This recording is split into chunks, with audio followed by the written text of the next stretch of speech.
మనం ప్రశాంతంగా జీవనం కొనసాగిస్తున్నాము అంటే దానికి కారణం మన దేశ బోర్డర్స్లో మన దేశానికి రక్షణగా కాపలా కాస్తున్నటువంటి మిలిటరీ ఫోర్సెస్.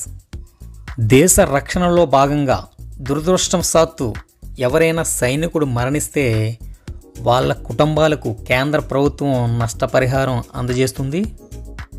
అమరులైన సైనికుల కుటుంబాలకు ఆర్థిక చేయూతనిచ్చేందుకు కేంద్ర ప్రభుత్వం ఈ పరిహారం అందజేస్తుంది. ఈ పరిహారం మరణం సంభవించినటువంటి పరిస్థితులను బట్టి ఉంటుంది. అంటే యుద్ధ సమయంలో చనిపోయాడా, లేక ఉగ్రవాద వ్యతిరేక కార్యక్రమంలో పాల్గొన్నప్పుడు చనిపోయాడా, లేక సాధారణ విధుల్లో ఉండగా చనిపోయాడా అని దాన్ని బట్టి ఉంటుంది.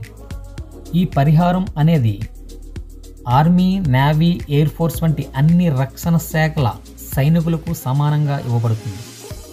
7వ సెంట్రల్ పే కమిషన్ ప్రకారం ఈ నష్టపరిహారం ఈ విధంగా ఉంది. యుద్ధంలో చనిపోయినట్లయితే 45 లక్షలు, సరిహద్దు ఘర్షణలో చనిపోయినట్లయితే 35 లక్షలు, ఉగ్రవాద వ్యతిరేక కార్యక్రమంలో పాల్గొన్నప్పుడు చనిపోయినట్లయితే 25 లక్షలు, ప్రమాదాలు మరియు సహాయక చర్యలో పాల్గొన్నప్పుడు చనిపోయినట్లయితే 25 లక్షలు ఇవ్వబడుతుంది.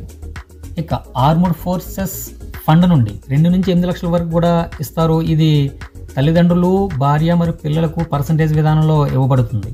మరియు సైనికుడి ర్యాంక్ ఆధారంగా కుటుంబానికి లేదా భాగస్వామికి పెన్షన్ ఇస్తారు.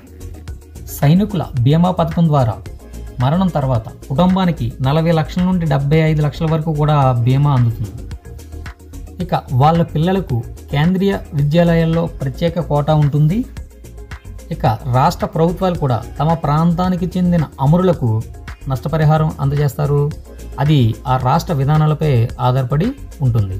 ఈ విధంగా దేశ రక్షణలో అమరులైన సైనికులకు కేంద్రం మరియు రాష్ట్ర ప్రభుత్వాలు నష్టపరిహారం అందజేయడం జరుగుతుంది. జై హింద్, జై భారత్. ఈ వీడియోని లైక్ చేయండి, మా ఛానల్ సబ్స్క్రైబ్ చేయండి, షేర్ చేయండి. Thank you very much.